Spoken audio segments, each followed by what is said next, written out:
सुप्रभात बच्चों, हम गर्मी की छुट्टियों में कहीं ना कहीं घूमने जाते हैं, पर इस बार कोरोना के कारण हम अपने घर पे ही हैं। तो आओ इस पाठ के माध्यम से मेरे संग जयपुर की सैर करें। हमारा जो आज का पाठ है वो है जयपुर की सैर। बच्चों, हम ये लेसन शुरू कर रहे हैं। हाथ में मोबाइल फोन लिए मीनू दौड़ी दौड़ी आई और बोली, पापा पापा चाचा जी का फोन आया था। बोल रहे थे जयपुर बहुत सुंदर जगह है, चलो ना पापा जयपुर। मैंने जयपुर नहीं देखा। बच्चों, आपको पता है कि जयपुर को हम गुलाबी शहर भी कहते हैं, यानी कि इसको हम पिंक सिटी कहते हैं। इसका नाम पिंक सिटी क्यों पड़ा? क्योंकि वहाँ के राजा ने इस शहर को बनाने के लिए गुलाबी पत्थर का चुनाव किया था, गुलाबी पत्थर लगाए थे, इसलिए हम इसको पिंक सिटी यानी कि गुलाबी शहर भी कहते हैं।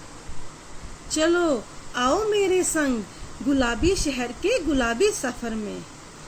फिर क्या था, मीनू के माता पिता ने जयपुर जाने का कार्यक्रम बना ही लिया। बच्चों, कार्यक्रम को हम कहते हैं प्रोग्राम। उन्होंने प्रोग्राम बना लिया था। कोई 4-5 घंटे में वे कार से चाचा जी के घर जा पहुँचे। चाचा जी जोहरी बाजार में रहते थे। जो मीनू के चाचा थे वो कहाँ रहते थे? जोहरी बाजार में। वहाँ पर हल्के नाश्ते और गपशप के बाद सभी हवा महल के लिए रवाना हुए। जब वो अपने चाचा के घर गए, उन्होंने नाश्ता किया और उसके बाद वो हवा महल देखने के लिए चल पड़े। आधे घंटे बाद मीनू हवा महल के सामने खड़ी थी। वही हवा महल जिसे उसने चित्रों में कई बार देखा था, पर असल में पहली बार देख रही थी। इतना प्यारा राजसी महल जिसके चारों तरफ लाल और गुलाबी बलुआ पत्थर की बनी खूबसूरत जालियां और बीच में गुंबद है।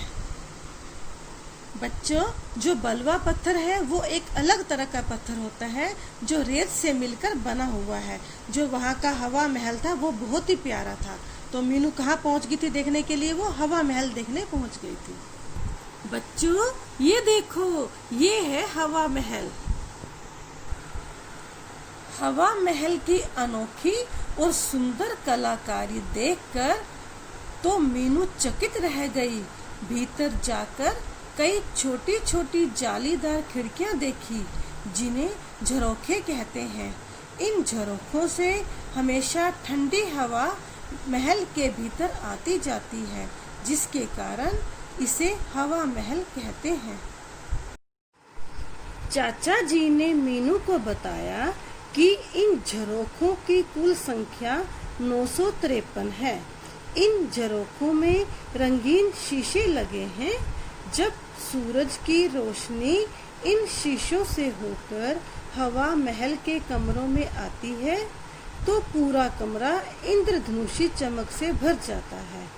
चाचा जी ने यह भी बताया कि ये महल महाराजा सवाई प्रताप सिंह ने बनवाया था।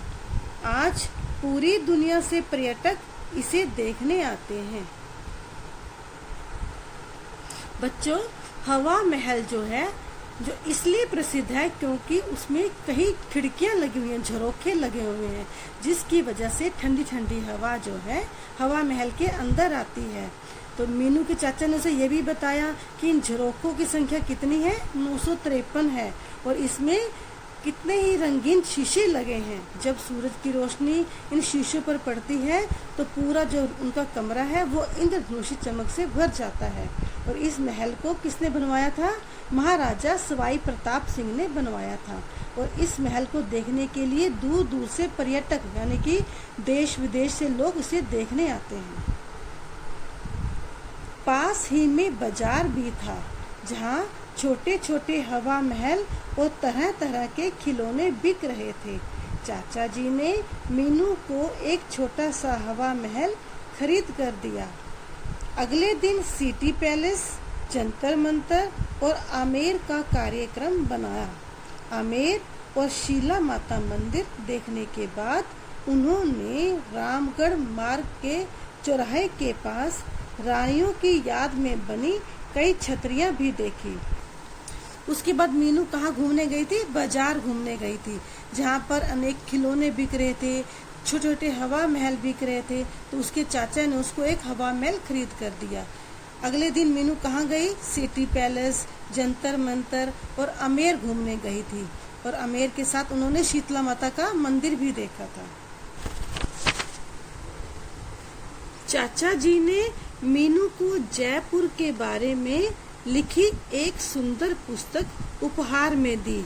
मीनू ने चाचा जी से कहा, मैं इसे हमेशा संभाल कर रखूंगी।